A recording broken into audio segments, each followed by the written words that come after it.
Peace to the family. Coming for you with the mind state of liberation. Coming from a long legacy of battle stars and freedom fighters. I acknowledge my duties, truth and justice as a Soul Survivors Nation Reality Speaks representative.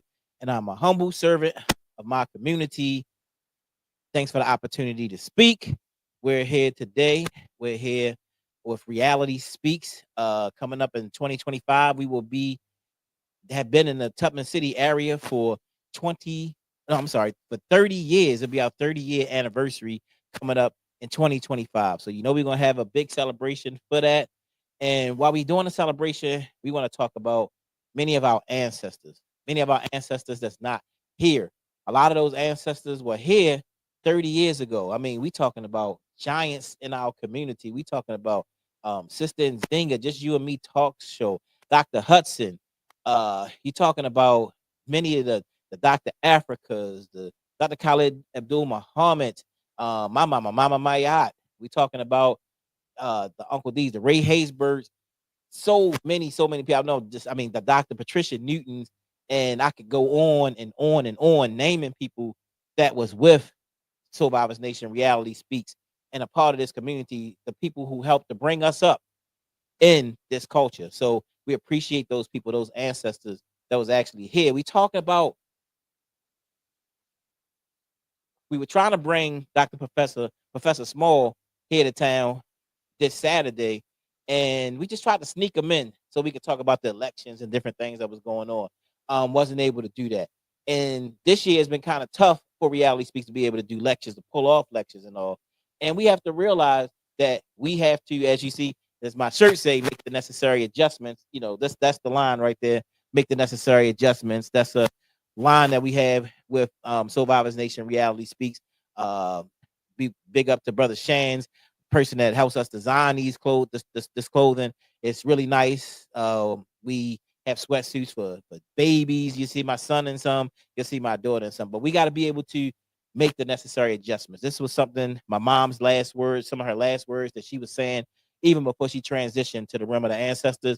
And we actually thought about it. And everything you do in life, you got to make the necessary adjustments in order to go to the next level. So, looking at, some giving ourselves some criticism, and just looking like, look, we got to make the necessary adjustments. This ain't 30 years ago.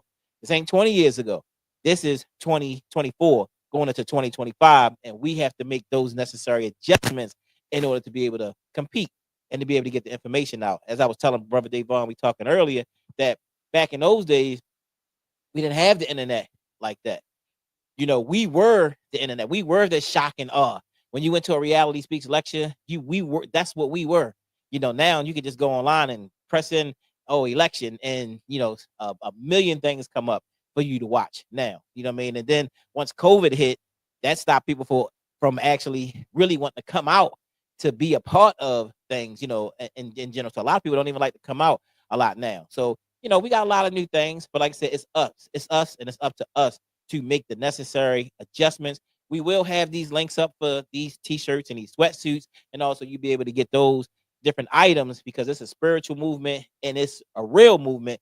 If you got a problem in your relationship, you need to make the necessary adjustments. You got a problem, no matter what it is that you're doing in life, you got a problem with your car, you got to make the necessary adjustments. You got a problem with anything or whatever it may be, you have to make the necessary adjustments. So the Brother Dayvon Love came out today because I talk to him often when I'm cutting his hair, when I see him, like, bruh, and I often tell a story about when he was a young man and I was out in the streets and I was just hardcore, just hardcore black nationalist and, and still hardcore black nationalist, but how I didn't understand politics and how this brother helped to guide me through, different things in our community, like changing the bill for the barbering community and just different things. So now anytime I want to know something about something political, I ask Brother Dayvon, because Brother Dayvon, he studies this. This is what he does for a living. And I tell him so much, so many times of he's still telling me things and like, man, I didn't know about that. I didn't know about that. And there's so many things that people in our community don't know about. We don't know about different bills. We don't know about this question or that question. So many of us seen the election that came up and you saw that Donald Trump won. To put an analysis on that, what does that mean? And for black people in general, what other bills or questions were on that ballot. Because a lot of times we see two people on there, Kamala Harris and you see Donald Trump, and that's all you think it is, especially if you don't participate in the system in that way, form, or fashion. So you just think it's two questions, but it's other stuff that's on the ballot. Other questions. They ask questions about money. Should we get money for this right here? Do you agree with this? Do you agree with that? And we have to be sharp as a community to start being educated politically and understand what's going on. So Brother Dayvon hopefully be working with us often, and we'll be bringing him back to talk about different bills, to talk about different people, different things that's going on in our community, so that we can be sharp, so that when we do go out to vote, that we make a difference for real, and we not just getting out there because somebody said, "Oh, go vote. Your ancestors died for it." You know what I mean? But no, they died for it. But go out there and really participate in it the way that they were trying to do and the moves that they were trying to make in general, so they can make a change in the community and knew what was going on in our community. So, brothers and sisters, without further ado, we're gonna bring up my good brother, Brother Dayvon Love. Give him a big round of applause wherever you are, in your head or whatever. All right, sir. All right, peace, family. It's Dayvon Love, Director of Public Policy, Leaders of a Beautiful Struggle, grassroots political think tank, Revolutionary Pan-African Nationalists as our perspective and worldview. As Jabari mentioned, I'm going to talk about politics in general. This is, as we're recording this is, a conversation that's happened a couple of weeks after the presidential election, the general election, on the 5th. What I want to do first, though, is I want to just give some context. And I would be remiss if I didn't start with saying that, Reality Speaks has been extremely important for my own development in terms of my consciousness as a person of African descent. And one of the things that I want to highlight is that one of the things that I am blessed with is having come up in an intellectual and political tradition rooted in the work of the great African scholars that Reality Speaks, has brought to the community over many years. So whether you're talking about, Barashango, whether you're talking about, Jabari mentioned people like Khalid Muhammad and John Henrik Clark, Chancellor Williams, and, Francis Cress Welsing, right? So intellectually and politically, I emerged from a tradition that really Reality Speaks played a big role into helping to develop and cultivate and give me access to. So I would be remiss if I didn't start with that. And then the other thing I also want to say that is critically important is that one of the places where I think as a people, we are, I believe, the least organized from the perspective of power is in the context of politics. And so part of what I want to do is start with this. I want to start with a couple of just general recognitions that are important to set the stage for any conversation we have about politics. And that is, America is a settler colony. America, as Derek Bell says, one of the founding theoreticians of critical race theory, permanence of racism. We are not trying to make white people less racist. We're not trying to, create this utopian multiracial democracy. W.E.B. Du Bois in Black Reconstruction, he wrote in 1935, says that after Reconstruction, America had an opportunity to demonstrate its capacity for multiracial democracy. And he says that white labor sided with white capital, and essentially the emergence of the Ku Klux Klan and the Black Codes demonstrated that America rejected the greatest opportunity it had to be a true multiracial democracy. That's important because then what that means is that what we are tasked with doing in the realm of politics is building the sufficient organizing power to be able to build an infrastructure where we can navigate the society from a position of strength and power. I think too often what happens is that we navigate the society based on the notion that we need to get this society to recognize our humanity, or we need to get this society to affirm our right to exist in this world, when in fact we should be contesting for power. And so I want to start there in terms of just talking about like the implications of politics. Engaging in the political system don't mean that I believe in the American ideals. It is the same thing that like you use the internet, you use social media, you use telecommunications, you use the roadways, right? We're in this context. And so in this context, we have to sufficiently be organized to use whatever mechanisms we can to operate in our own interest. And so what we are not fighting for more inclusion in this current system. What we are fighting for is building our own capacity to contest for power.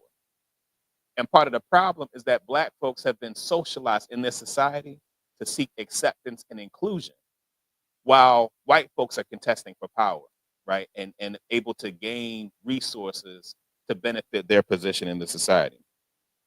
And so when we think about the way that national media talks about politics, they talk about politics in a way where we think it's about how can we, have greater participation in the current system. It's a horse race between Democrats and Republicans.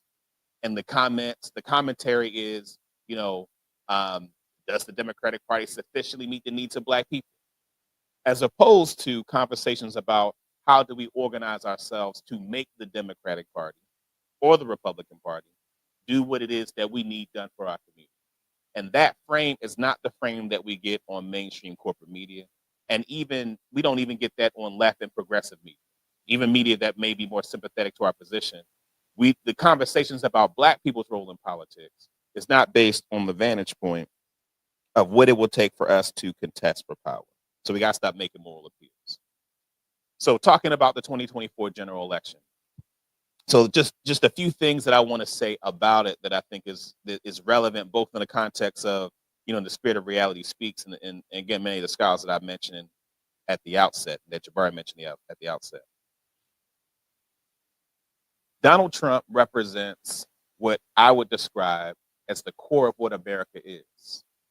And too often, mainstream media, and again, the way that the kind of propaganda of this society, of civil society, has given people the impression that what Donald Trump represents is a departure from what is the core of the project of America. The core project of America is white nationalism, right? It's about white control over all the instruments of civil society. And what Trump and the conservatives are good at is wielding and contesting for power.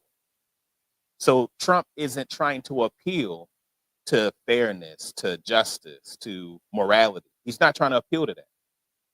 And Trump is really a figurehead for a larger white nationalist conservative movement that is contesting for power, that is putting judges in the judiciary, that is looking at seizing control from the public sector, putting it in the private sector, that is looking at creating more opportunities for wealthy folks in corporations to be able to get higher tax breaks to increase their profits, and to undermine the ability of folks, for Black people in particular, to be able to exercise power.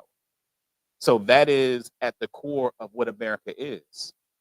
And if we look at many of the people in the United States, and you look at the propaganda they're exposed to, particularly when we talk about this notion of the American dream, right? A lot of people over the past 50 to 60 years fleeing the cities, going to the suburbs. And what you have is you have a Democratic Party that has shifted its focus. So traditionally, Black people, 90%, Black people make, in terms of our voting patterns, 90% of us vote for the Democratic Party. We vote for the Democratic Party in many ways as a captured electorate. Now, I want to be clear that Black people's support for the Democratic Party is not purely based on just being duped, which is I think some people who share my political sensibility, I think, err too much on the side of that, right?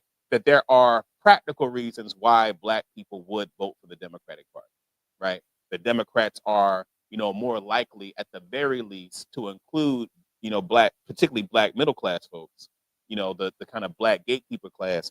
They're more prone to include Black gatekeepers, right, in their fold. And there's certain policies that Democrats are more partial to than the Republican Party that does make sense, right? So Democrats are more prone to support, social welfare policy, right? They're more prone to support, environmental measures, right, that are important for our community, right?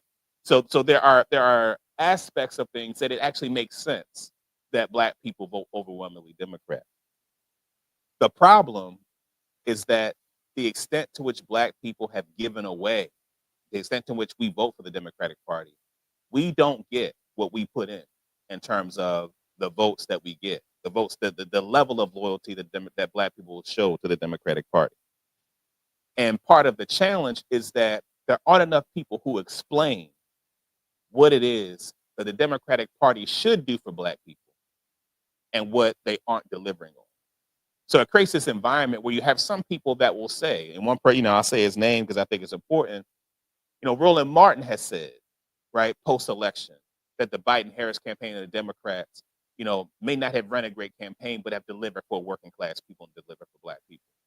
And he'll cite things like, some nominal increases in investments in HBCUs, or appointment, the Ketanji Brown Jackson appointment to the Supreme Court, and a handful of other policies that may not be directed towards Black people, but that benefit Black people the most. So even conversations around dealing with the housing crisis, which is something that people are clear that would benefit all people, but disproportionately benefit Black people. So what I want to do is actually want to talk a little bit about some of the ways the Democratic Party should deliver for Black people in a way that it does not. And I want to start by saying that part of the problem with the way that this society tells us about politics is that we look at the presidential race as everything, as opposed to thinking about each candidate represents a party, a set of institutions, national, state, and local, that all work in concert with each other. So if you think about, for instance, the 1994 crime bill, right? Bill Clinton, right? 94, this bill, 3 strikes you're out, mandatory minimums, right? Now, the majority of people who were incarcerated as a result of that were not due to federal charges. But what Clinton doing the 94 crime bill did was that it set the stage so that states replicated what the federal government did, right? And that's actually what happened in Maryland, happened in states around the country, where states replicated what Democratic Party leadership at the national level did. So I say that to say that while some people like Roland may say and isolate it to what did the Biden-Harris administration do, it's important that people are ultimately voting for the party and what it delivers for the community. So part of what I want to isolate are examples of policies that all may not necessarily be federal government policies, but policies that the Democrats should do something about and could do something, low-hanging fruit, but have not done much about. So I'm gonna start with just a very, basic list of a handful of things that meet this. So for instance, when you talk about, for instance, things like expungement for criminal records, which is something that particularly in Maryland have done pieces of. Bluetooth is on. For instance, one of the things that's been extremely difficult to get past are expungements for non-convictions. So we're talking about people who were charged with something, but weren't convicted of a crime, right? And so, I think most people logically the thought would be, well, those should be automatically expunged. But that's been extremely difficult for that to get passed in Maryland, right? Something that should be easy, right? Or if we think about, something as simple as, the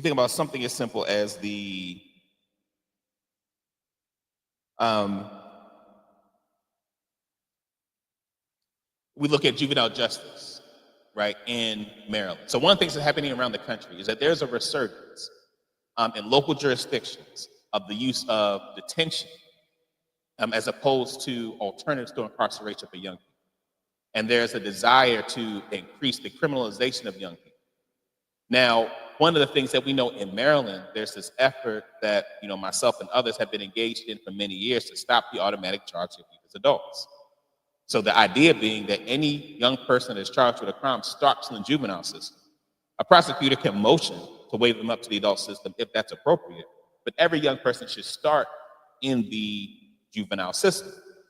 Now, that's been extremely difficult to pass, and one of the things that's been a challenge is when you put a young person in the adult system, you expose them to less services in the adult system, you're putting them potentially around adults, even when they're sight and sound away from adults. In some ways, it's the equivalent of putting a young person in solitary confinement. So you have young people in these really dehumanizing, traumatizing environments that our young people should be exposed to. And what's even worse is that the latest data that I've seen says that 2/3 of young people who are charged as adults get way back down to juvenile anyway. right? So the majority of young people that are charged as adults don't belong there in the first place if we take the motions of prosecutors to constitute what that would and wouldn't be. That's been something that folks have been working on for the past 15 years, right? That Democratic controlled legislature has not been able to move. One interesting thing, and this is one of the things that demonstrates how the Democratic Party moves. In Maryland, one of the things that was a fight for a long time was giving people formerly incarcerated the right to vote upon release. That was a long fight for a long time. What actually ended up happening was that Anthony Brown runs for governor in 2014, surprise upset, Larry Hogan wins, Republican is governor. The next year, the Democrats put in a bill that would allow folks who with criminal records to vote upon, not just criminal records, people who've been incarcerated, who finished their sentence, allow them to vote upon release. They passed that bill right after Hogan becomes governor. Hogan vetoes the bill, and the next year they override the veto. That's not an issue of, oh, they all of a sudden got it. It was that the Republicans beat a Democrat for the governor's mansion. And so formerly incarcerated people constituted a base of potential Democratic Party voters, right? So it wasn't that they saw the light, it was politically expedient. But again, that's what it took. And so a few more examples. One of the things that's been difficult in Maryland, there are a bunch of people who've spent an enormous amount of time behind bars who were incarcerated as a young person. And there's a bill called the Second Look Act, where after 25 years, it would allow for a person's sentence to be reconsidered, right? Because the person spends that much time in jail, the parole process is difficult, right? And you have a lot of people that would be better served outside of prison walls. And I actually know a few people personally who spent significant time behind bars who've come out and are doing violence prevention work, doing things in their community. This is something that, again, should be easy for the Democratic Party to deliver on, but it's something that Maryland hasn't been able to do, right? And something that nationally, Democrats on a national level, on the juvenile issue, on the issue of folks who spent significant time behind bars, the Second Look, those are the kinds of policies that Democratic parties haven't delivered on. Or investments in community-based violence prevention. So what you'll see is you will see that there is more federal, under the Biden-Harris administration, one thing they can't claim is that there has been an increase in investment in community-based violence prevention, right? They've made more funding available. But here's the catch.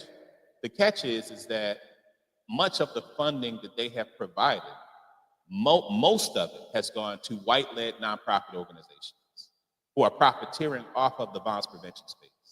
And many of the grassroots Black-led organizations get crumbs. And in addition to that, you have the Biden administration also funding law enforcement and making a lot of grants that condition violence prevention work to work with law enforcement. Now, anybody knows anything about community-based violence prevention, many of them will say they don't want to work with law enforcement because then you don't have trust from folks on the ground to actually mediate, squash beef and do all that. And so the federal government has incentivized that the community-based violence prevention that gets most of the funding is connected to law enforcement. And again, that's on top of the fact that most of the folks that get that federal money are the white corporate nonprofit organizations and not the Black-led grassroots organizations. Things like federal and state procurement policy. So, working to make sure that Black businesses can get more government contracts. That's something that the Democrats have not prioritized nearly enough on all levels of government. And I can go through one last thing I'll mention as another example. Vice President Kamala Harris during the campaign actually mentioned wanting to put forward policies that would help manage inflation, particularly when she talked about housing controls. Now she didn't say explicitly rent controls, but wanted to put in policies looking at dealing with prices of goods and also looking at how to deal with the price of housing. Part of the problem is the majority part of her policy was around building more housing, as opposed to things that are more radical, like rent control, right? Those are, and anytime anyone says anything about rent control, Democrats retreat. The right wing accused them of being communists. And then what it does is that, and of course, that accusation, the kind of stigmas around what that means creates a context where Democrats retreat. Whereas, like a straight up policy around rent control or price controls are things that would deliver for the masses of our people, but Democrats retreat from that. So these are just a few examples of the kinds of policies that the Democrats could champion that they don't. And these are all like these are like bare minimums, right? I didn't mention reparations, right? I didn't mention like universal health care. You know what I'm saying? Like all the things I just mentioned are the bare basics. And the reality is that even though the average Black person may not know the level of intricacies of the policies that I just laid out, they look around and see that Democrats aren't delivering for Black folks. And that's why a large number of Black people feel alienated from the political process, because they can look around and the impacts of what I just laid down, they can see when they look around, right? So that leads me, and out, in terms of the national politics piece, the question becomes like, what do we do? And one of the things that this election was most animated by was the fact that a lot of polls that was done suggest that there is a zenith in the level of frustration with the two-party system, right? That it is unprecedented, people's dissatisfaction with both political parties. And so part of the question then that gets raised is, well, then what do we do? And so I'm gonna talk a little bit about, third parties, the Democratic Party. So it's important for people to be clear. Starting a party and building a party to compete is difficult. On a national level, it is difficult. We're talking about Republican and Democratic parties that have billions of dollars and decades of infrastructure that has been built that allow them to be operational. So it's not as simple as, let's just all decide we want to build a party and do it, right? It is not that simple. So it's important for us to have that perspective and thinking about what does it mean, or what would it mean in terms of building party alternatives, right? I would argue that one of the biggest weaknesses of third party candidates, and I'm talking, particularly like Cornel West, I think, Jill Stein, and other third party candidates that ran for one of the biggest weaknesses is that they did not talk enough about what is the political impact of voting for them, knowing that they won't win. Because the average person, they're like, okay, what's the point of vote for them if I know they won't win? And so part of what they have to do is they have to articulate what is the purpose of voting for them if they won't win? And so there are a variety of different kinds of answers to that, right? One way of answering that, just make up a hypothetical. Let's say Cornel West were to say, well, in Washington State, I actually have a very strong base in Washington State. And, I'm running, I know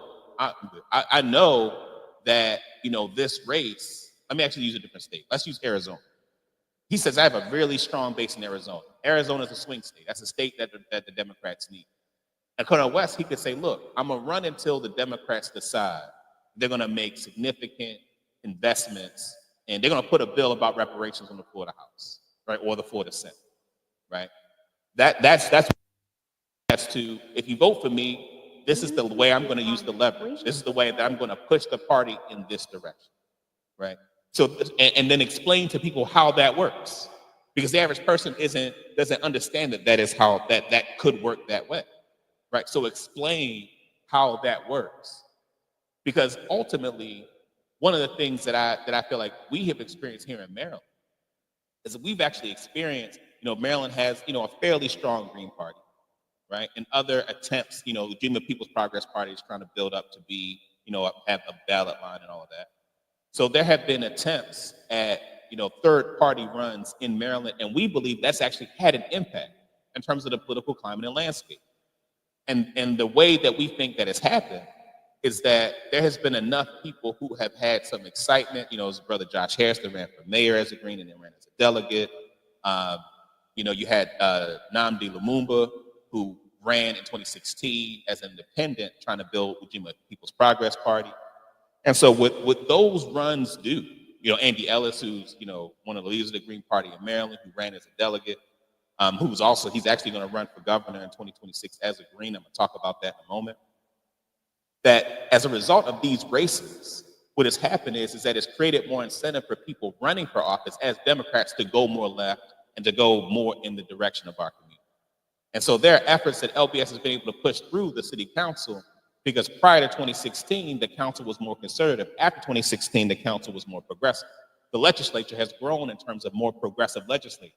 So our ability to move reparations for the war on drugs, right? Our ability to repeal the Law Enforcement Officer Bill of Rights, to legalize, right? All these things were helped by the fact that these third parties created pressure to pull the Democratic Party further left than it would otherwise have gone. And so that's something that we should think about nationally.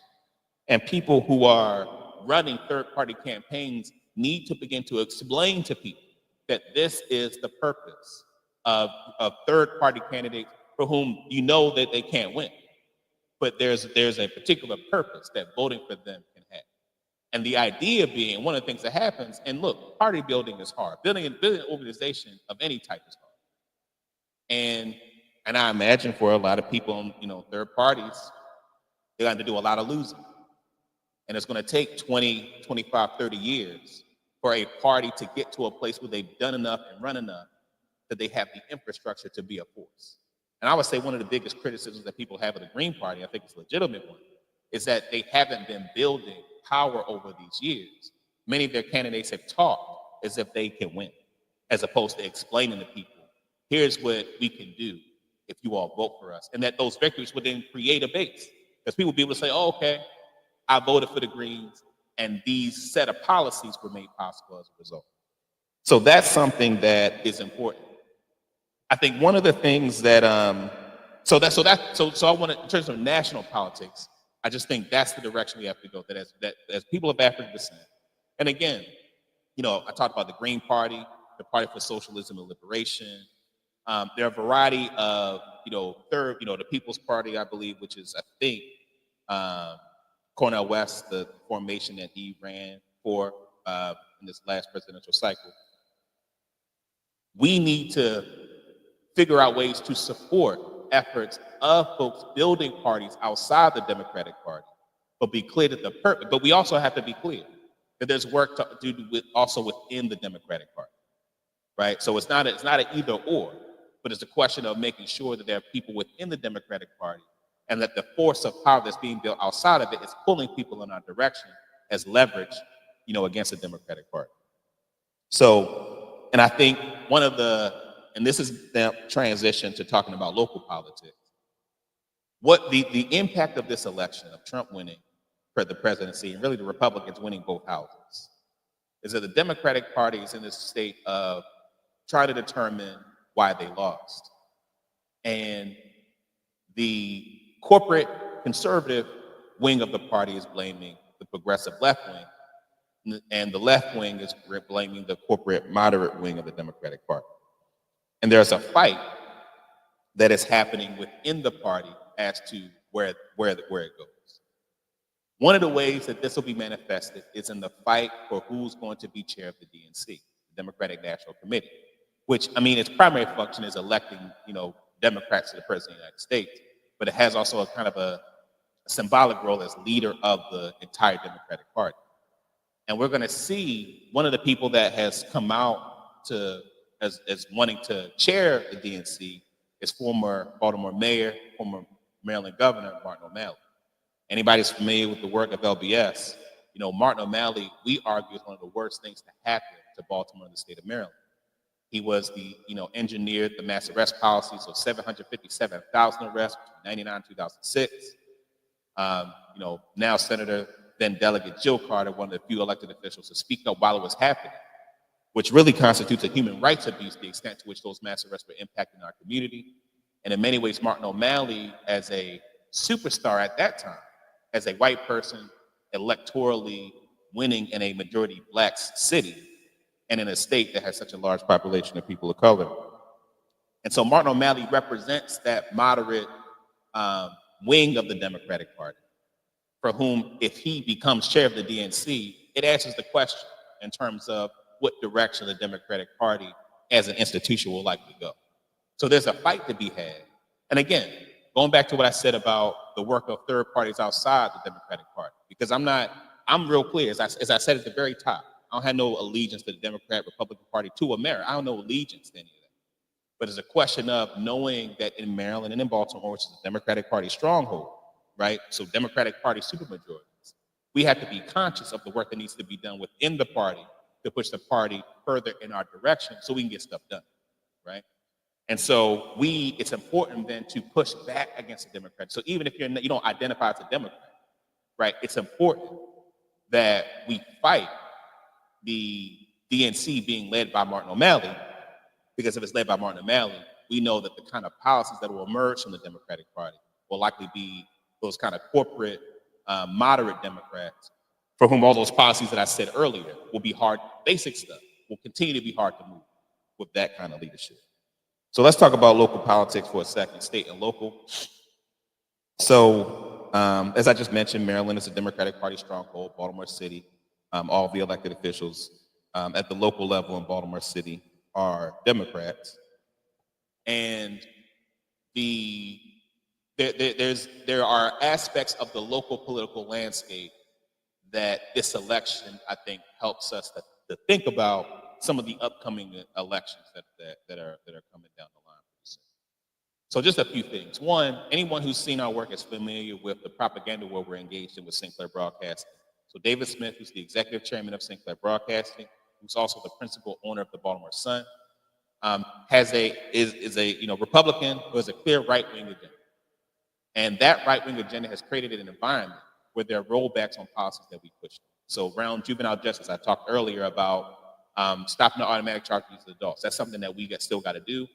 And Sinclair is clear in putting out propaganda to try to make sure that doesn't happen. We worked on the Child Interrogation Protection Act, which we passed in 2022. We worked with a variety of different organizations. That bill says that if a law enforcement officer engages in a custodial interrogation, that a parent is notified and an attorney is consulted before that young person does a custodial interrogation. David Smith and his allies and as prosecutors and law enforcement want to repeal that. So again, another one of those things that's real baseline. That should be easy. But David Smith, the auspices of Fox 45, Baltimore Sun, they put out propaganda that argues that legislation gets in the way of law enforcement being able to do their job. Because what they try to say is they can't talk to young people, which just isn't true, right? And so that's an example of what I mean in terms of Sinclair Broadcasting and their propaganda. One of the things that they put on the ballot, David Smith, $400,000 of his own money to an organization called Peace, run by a brother named Giovanni Patterson, a brother who's a registered Republican. And so one of the things they put on the ballot was Question H, which would have reduced the city council from 14 districts to 8 districts. It's clear, less districts makes it easier for someone like him to buy council seats, to buy elections. Bigger districts means that the races will be more expensive. So that means that it will make it harder for Black people to win those seats, therefore disempowering Black political representation. And typically the way that when people go to the ballot, when they see those questions, a lot of people just vote yes, yes, yes, yes, yes. People don't read them. And so the strategy was if they just get it on the ballot, people are just going to vote yes. And so long story short, LBS and many other organizations, were on the same page and organizing against Question H. And Question H became just the second ballot question in the last 25 to 30 years to be voted down, which is a very significant victory and a blow to Sinclair Broadcasting. So part of what I want to say about that is, Black people, we've demonstrated our ability to win in the political landscape against proper white folks that have an agenda against our community. And so in many ways, that's an example of a win against Sinclair Broadcasting. What's interesting is, and I think I probably mentioned this before, Sinclair Broadcasting sent us a cease and desist, basically saying we were besmirching the reputation of their news company. What is clear is they see the impact of our ability to tell the community about the danger they are to Black people, right? That's really what that was about. One of the things they also tried to do is they started doing quote unquote news stories against the work we did on reparations. Question G was on the ballot, and Question G would establish a non-lapsing separate fund for the Community Reinvestment and Reparations Commission that we were fairly central in helping to establish here in Baltimore. And so they put out stuff trying to basically tell people to vote no on that, but it still won. 76% of the voters voted for that. So now what is happening is that Sinclair Broadcasting through, David Smith, through both those platforms, is now putting out stories, criminalize, inferring corruption from the Baltimore City Children and Youth Fund, right? He actually, they put out a story recently critical of Dr. Raymond Wimbush, who's one of the commissioners, one of the foremost experts on reparations in the country, putting out his views on Thanksgiving. I mean, really, this point has turned into a gossip column, but it's clear that it's an attack on Black political power. Any Black people that have a perspective around Black liberation that's getting money are folks that Sinclair is going to attack, right? They attack, brother Terrence Dixon from Terra Cafe, who's anyone who knows Black Baltimore, Terrence, and you know how important he's been to our community, right? They attack him, right? They want to create an environment where the organization that receive resources are organizations that can be controlled by white folks, right? And so it's important that we aren't susceptible to the kind of racial dog whistles, right? Where, they got money. What are they doing with the money, right? We have to do our due diligence and recognize that those are tools used to disempower Black people in our capacity to be able to receive the kind of public dollars that we need. Because in many ways, as Black people, the greatest access to capital is going to be the public sector. So that's really important that we're clear about that on a local level. So in many ways, as I mentioned at the beginning, one of the things that I said was that the Democratic Party, there's a discussion around what direction it goes. And part of the challenge is with Sinclair Broadcasting and the environment that it's created in terms of trying to push politics, the political landscape to the right, away from our community. What we need to be clear about is that the Democratic Party already, as a result of the national elections, is going to think that it needs to go further right. It needs to be more moderate as opposed to being more radical. And that impulse will create an environment where it would be in opposition to what our community needs.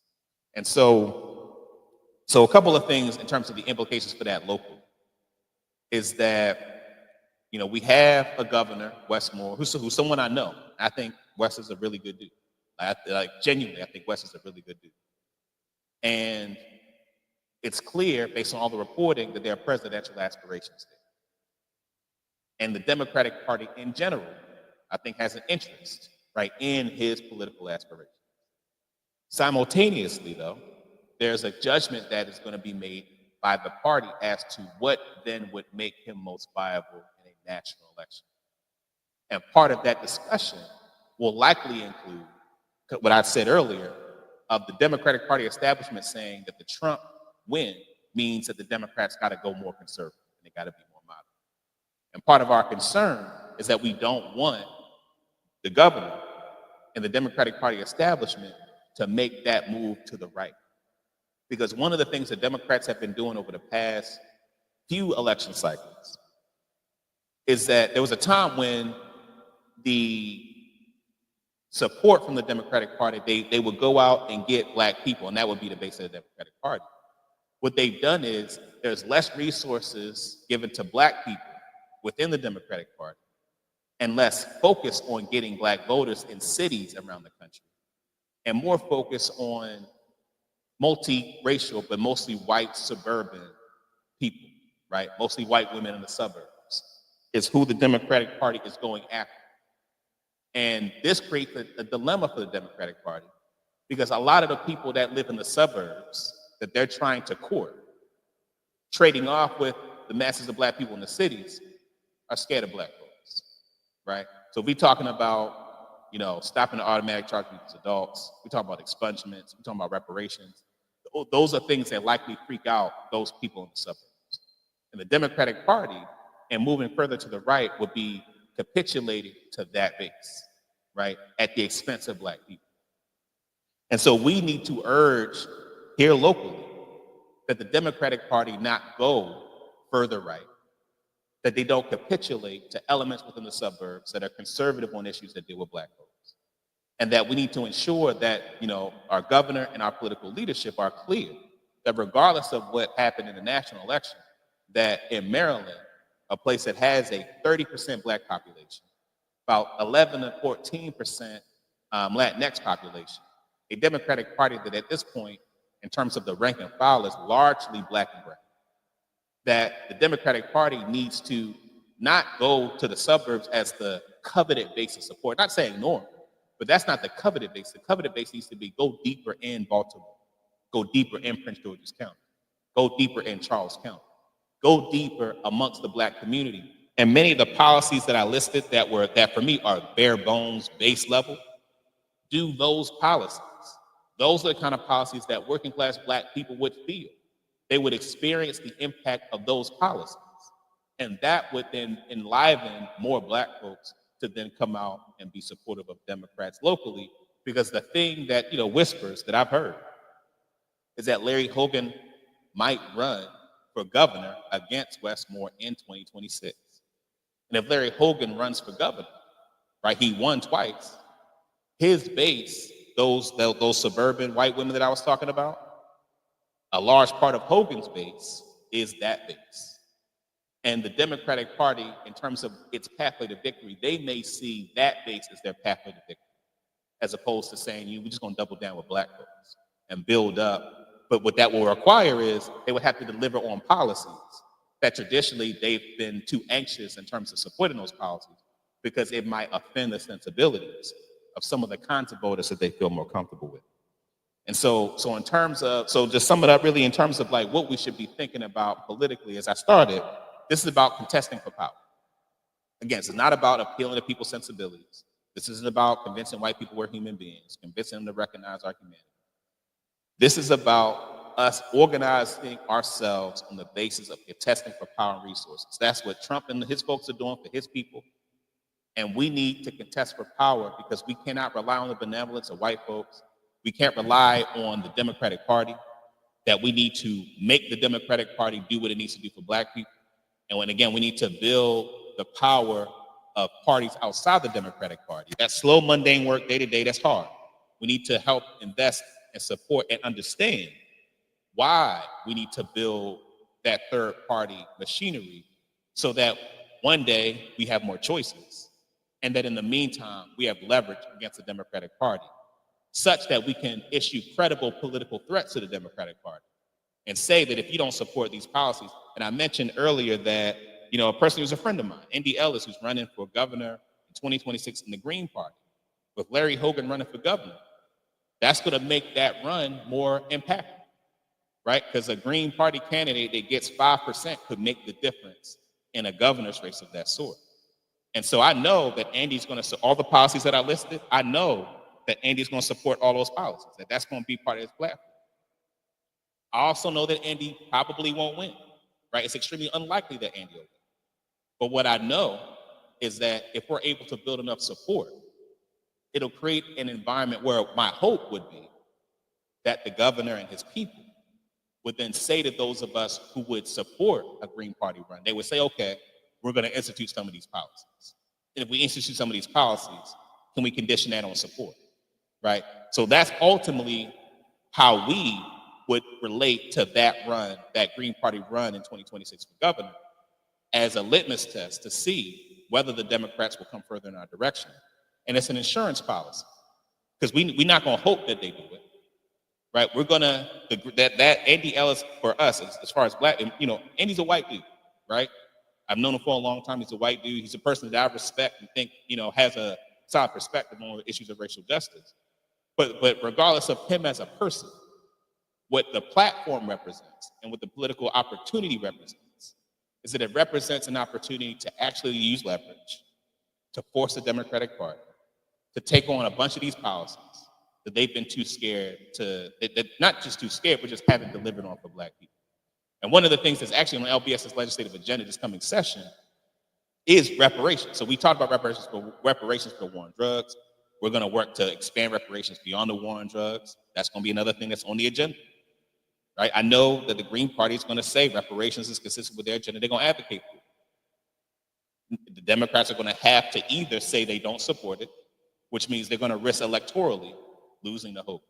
So I just want to put that all out there so for people to understand that we need to be ready for 2026 and use that leverage as an opportunity. So, again, and I'm saying this as a person, I know Wes. Like, Wes is someone that, I've had an opportunity to, before he was governor, to know him, to talk with him, been on panels together, so this is the person I know. But that don't matter, right? This is about contesting for power. It's about delivering for Black people. So regardless of my own personal relationship with him and knowing him, it's about delivering for Black people. That is first and foremost. And he represents a party that has been derelict in delivering for Black people in the way that Black people deserve based on what we put into the party. So I'm going to stop there. Again, shout out to Reality Speaks. Looking forward to doing more of these in the future. Reach out lbsbaltimore.com and all your relevant social media. This is Dayvon Love, Director of Public Policy, Leaders of a Beautiful Struggle. I'm out. Brother Dayvon, if you could, just a few questions to tie in right quick. Yep. I wanted to ask, so what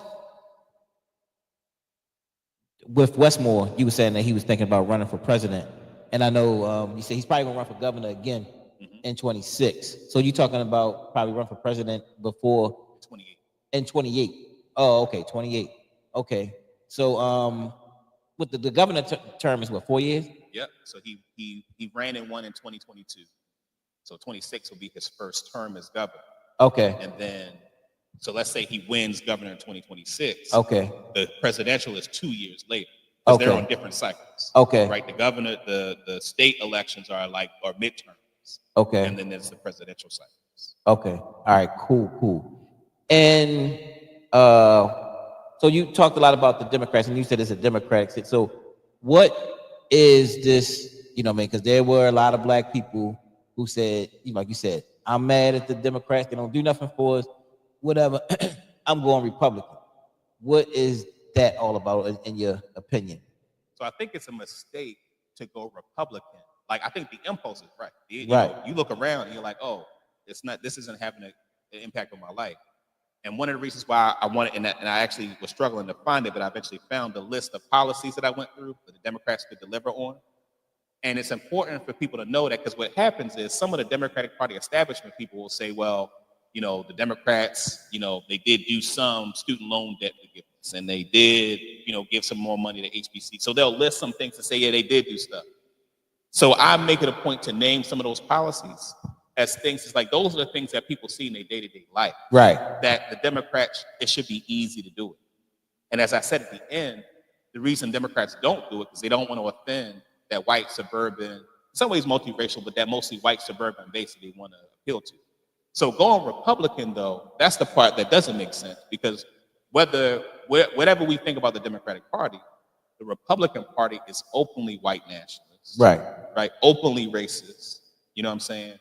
And so now I know there are some people, we in conscious heads, and there's brothers here that listen to podcasts of folks who call themselves conservatives and say that they support Trump. And what they'll say is they'll pick certain things about the Republican doctrine, fiscal conservatism or family values, right? And so they'll use those as reason they support the Republican Party because of the kind of the doctrine of the Republican Party. The problem, though, is that, let's say you're a person, family is important, right? And you think the brand of family the Republican Party puts out, you vibe with. That's not the reality of the Republican Party. They don't care about the Black family. Right. Exactly. You know what I'm saying? And the policies that they would put in place would not help the Black family. It would actually be harmful to the Black family. Again, whether we're talking about things, and one of the things that some people will say, there's a sister, Zabria Harris, put up a really funny Facebook post about a week or so ago, because there's some brothers who will say they voted Republican because they wanted a cut in their taxes. The entrepreneurs want to cut in their taxes. And her post was essentially like, you're not even a level of entrepreneur where you in the tax bracket where that would help you. You know what I mean? Now, some people got offended by that. Right. But to me, that's the solid point. You know what I'm saying? It's like they hear, oh yeah, I'm a businessman, I want to cut taxes so I can do more business. but you're not even in a tax bracket where you, and the masses of black people, masses of black men are not in the tax bracket where they would benefit from that. And in fact, if we want more services and support for brothers returning from prison, well, we're going to need some of that revenue, right, to be able to invest. And one of the things that, that I would say that, that other, like that so-called progressives say that are Democrats, is tax wealthy folks more, capital gains surcharges, millionaires taxes. That's the stuff that funds some of the supports that our community needs. So the people who are like, I'm done with the Democratic Party, that impulse is correct. Going to the Republican Party, that just demonstrates a lack of understanding of what the Republican Party actually is, as opposed to the doctrine that some people may say that they connect to. So what do you say to people, and I know because I've been that person for a long time, who say like, look, I ain't voting, none of this stuff matters and everything, and I happen to know that, a lot of the stuff that I, the stances that I took, wasn't great stances at that particular time, but there's still people who say, man, it don't matter either way. But like you said, when you go to that ballot, even if you're not voting for either Democrat or Republican, there's other questions on there, and people like yourself are fighting for question H or this, that, or other things, or do you want this money to come into the city and those things of that nature, So what do you say to people, who just say, nah, I'm not going to vote, but they really don't understand none of the other stuff that's on that, So I would say two things. One is, to your point, there are a bunch of other stuff on the ballot. So you can leave President blank, right? So there are times when on a certain office, I've just left it blank, right? But there are all these other things on the ballot that are important, whether, as you meant, like bond bills, right, that are important to vote on, or important questions. So some of the things on the ballot, I mentioned question H, which was the reduction in the size of the city council. There was question G, which was our reparations work, that one. There was a question on the ballot around Baltimore City having local control of its police department. For many years, the police department was technically an agency of the state, which means that the city council couldn't legislate certain kinds of policies on the police department. One of the things that's on the ballot was whether Baltimore City should have control of its own police department. These are the kind of things that's on the ballot that, again, even if you don't care for the parties, then don't vote for none of those, right? But vote for some, school board, which wasn't on the ballot this time, but, things like school board or some of those questions. The other thing I would also say too, though, and again, this is the fault of many of the folks that share kind of our political sensibilities who have run for office and haven't explained that you got to tell people what's the benefit of voting for a person that they know won't win. Like people got to explain that part. So if I would, you and I have known each other a long time. I imagine if I say to you, look, Andy Ellis is this white dude, right? I know him for a long time. He runs the Green Party. And I say to you, vote for Andy Ellis, right? I imagine you would do it, right? And the impact, and I can explain to you the impact that, so what I just explained towards the end, that's the impact. Because what that allows me to do is now, as I'm engaging in the work that I'm doing, and I'm interacting with the Democratic Party and Westmore's people, right, and political leadership, they know that I'm telling people that, right? And when they see it, in the election results, again, 5% would be huge. And that for them would be scary because that can sway an election, right? So to me, I imagine that's a persuasive thing to say to you to vote for that. You know what I mean? And I'm glad you said that because there is a lot of times, and I honestly had wondered, even myself, and I thought that I knew some stuff, but because I did think like, why would I vote for, why would you just go vote, go vote for a party that we know is not going to win, and I did have brother Namdi, that was here, explain to a degree, like, to some degree of what, it meant to a degree. And and I still understand. I understood where he was going. I said, okay, well, all right, this makes a little sense what you said. And then when you came and kind of put the nail to make it make sense, like, okay, look, this is why. But they have to do a better job in explaining it. And I'm saying this, that and this all comes back around full circle. That as a people, as being organized, that we have to do a better job. Because even when you say that some of the bills that we even struggle with, even in the Democratic world, is because people are not aware of what those fights are. They're not They're not aware of the bills. They're not aware of what to do and how to organize and what does political pressure mean or look like in the city. You know what I mean? In the city. You know what I'm saying? So we don't know. You know what I mean? But a lot of us will take the stances like, man, I ain't voting for this, or I ain't gonna do that, or I ain't gonna do that. You know what I mean? And think that stance is like really helping. In a lot of cases, it's not really helping. You know what I mean? When we could be having much more resources if we understood. Right. So the thing is that we have to now we have to organize ourselves and all the stuff, and the whole thing is about gaining power, gaining political and economical power, social power, whatever, in the Black community. But we now have to really organize, as we've been talking about for all these years, and understand, have political education going on as we're talking about right now, so that we can still fight for power. Like you said, y'all not fighting for as you would say, inclusion. You know what I'm saying? You fighting for, how did you word that again? We contesting for power. Contesting for power. Right. So the same way, you play sports. You on a basketball team. You're trying to win. Exactly. Right. And that's the way we need to think about the ring. I want to say a couple of things about what you said, this is in some ways a friendly critique of some people that I know, people who I think have very strong. So one of the things that happens when you develop an ideology, there's a thing that happens where you become super vested in that ideology, and that becomes really important. And what happens is, what some people do is their political education is going and lecturing people to impose their ideas, to say this is the ideology you should have. And as a person for whom revolutionary Pan-African nationalists, socialists, you know what I'm saying, like Black nationalists, like like anti-imperialists, all that, right? That's me. But I'm clear that when it comes to Black people, like the masses of our community, people been selling us stuff, been trying to make us believe in ideologies.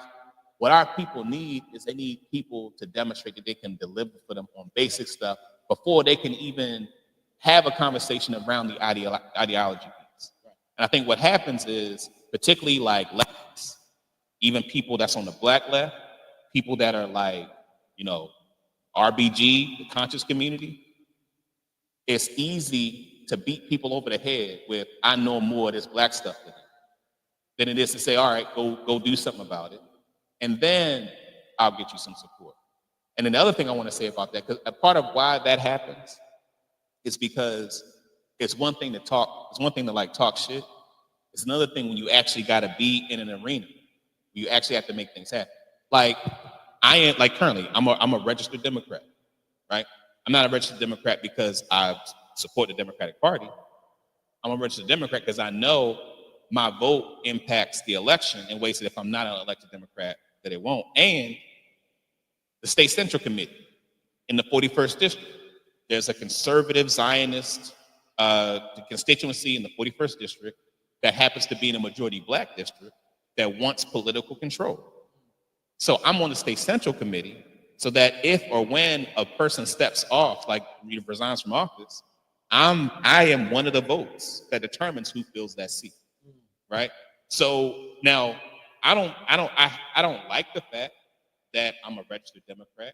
The Democratic Party is an imperialist, white supremacist party.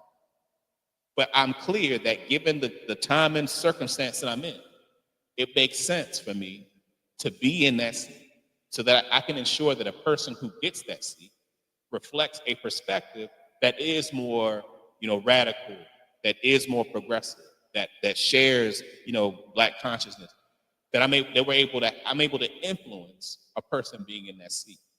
And I think that level of actually, and this is, there's people who feel it's going to be hurt by this.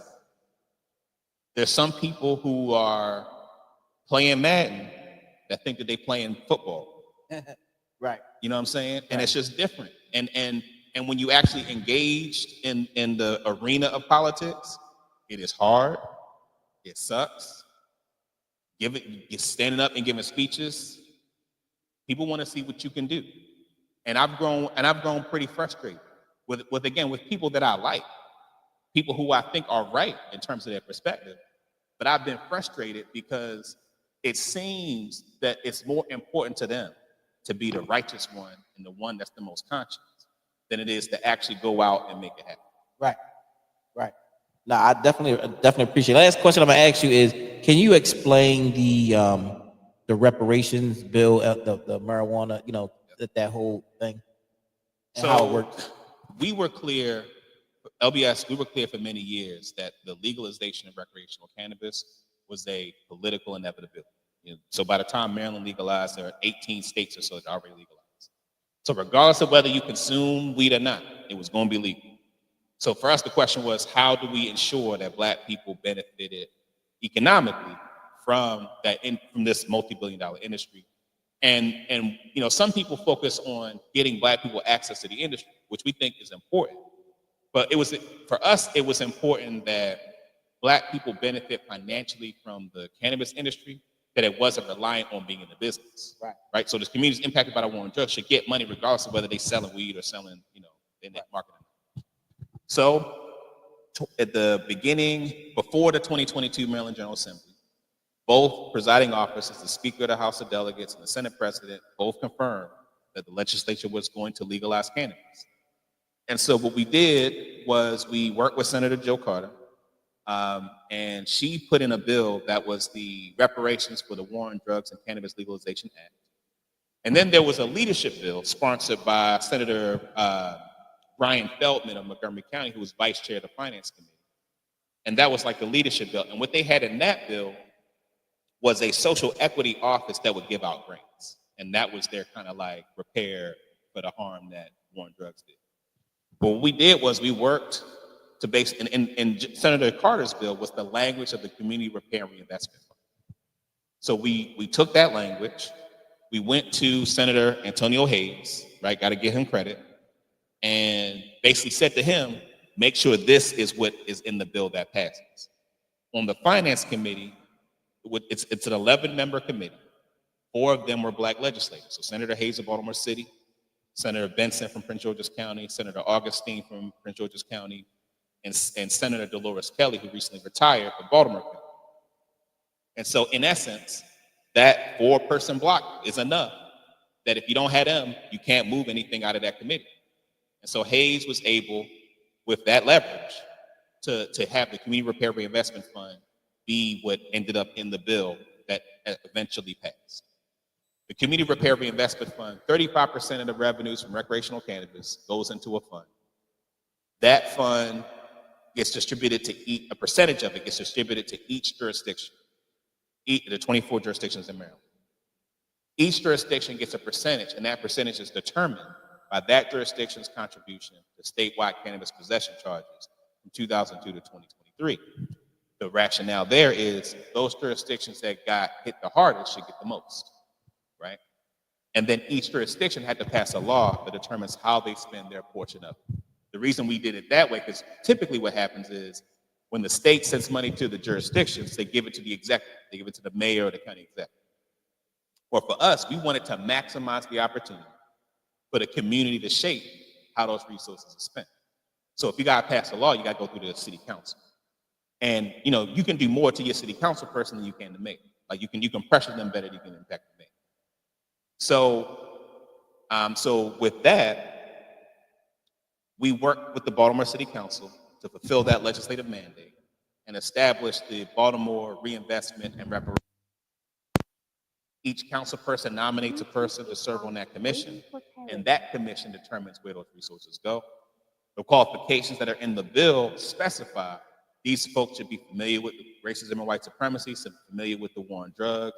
So it lays out qualifications such that it shouldn't just be just a random person. It should be a person that's familiar with that subject, right? As I mentioned, the percentage, so Baltimore got 30% of all the funds from the state. And so currently, where we are currently is, just a week ago, the inaugural members of the commission were sworn in. And so we're currently in the process of implementation. So in the process of helping to build the infrastructure to determine how resources are spent. One of the things that was really important to us is that, because typically when people think of Black people and giving money to Black people, they think about it in terms of human services, which is fine. But that shouldn't be the framework that people think of when primarily of Black people when you think of investing money in us. So a part of our hope in the way that we wrote the legislation was that there's flexibility. It don't have to be a nonprofit. Maybe the commission says we need to give more, we need property acquisition for Black organizations so they have land and property, right? So the commission could theoretically do that. So we made it a point such that the commission could invest in a wide range of things that again are about like building power, that are about building infrastructure, as opposed to primarily just giving out grants for services. That's beautiful, bro. That's beautiful. I mean, and obviously, like I said, that's strategy, that's planning, you know what I mean, and that's getting resources back in the community. And like you said, for stuff that's already happening in the community. But man, we appreciate you for coming out and dropping this, like I said, and we're gonna continue to do this because we want to be ready. We want to, 2025, 26, I mean, and beyond. That's coming, you know what I mean, to where we want to be ready to be able to put ourselves in position to change laws, to do what the things that we need to do to make the necessary adjustments that we need to make, to make things happen. So, but bro, we thank you, and let's keep doing it. Yes, sir. Shit.